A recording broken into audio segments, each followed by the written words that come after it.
New York, AP, no 5G iPhone? No problem. You probably don't want one anyway. For most people, it's smart to stick with a smartphone that isn't compatible with speedier 5G wireless networks, which are just starting to roll out. That's the case even if you think you'll be hanging onto your next phone for a few years.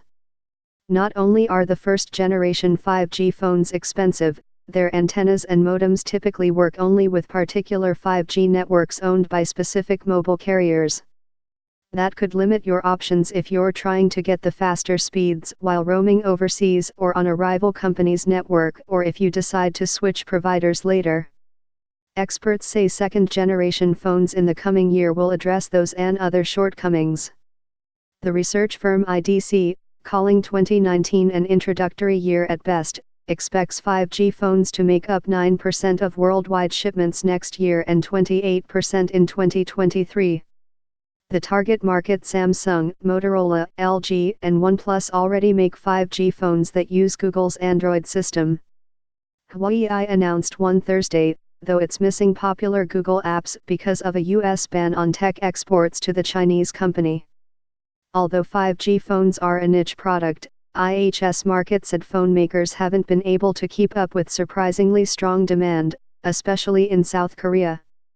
Samsung said it has sold 2 million 5G phones worldwide since April and expects to double that by the end of the year. Motorola said it has seen tremendous engagement and excitement from customers.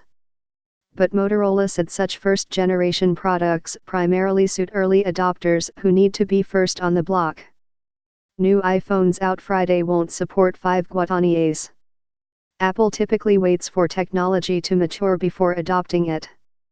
The price of 5G, the speedy wireless technology, can add a few $100s to phone price tags. For instance, Samsung's standard Galaxy S10 phone costs $900, the 5G model costs $1,300, though Samsung said it also showcases the company's best features, including a larger screen and a better camera.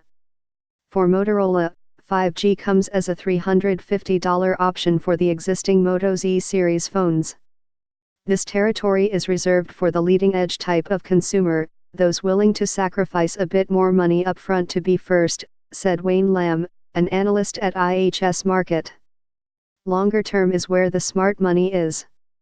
The price gap is expected to narrow and eventually disappear as 5G becomes a standard feature, Jeff Blabber of CCS Insight said.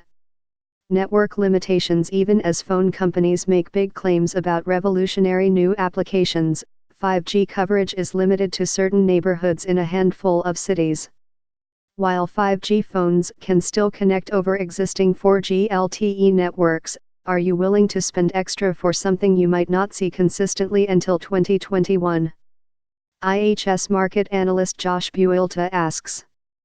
5G is actually a set of wireless technologies using different parts of the airwaves. Each wireless carrier emphasizes a different flavor of 5G, and each one is selling 5G phones designed specifically for its network. Wireless networks have a history of balkanization, although it tends to sort itself out. Verizon and Sprint have been using a wireless technology called CDMA, while at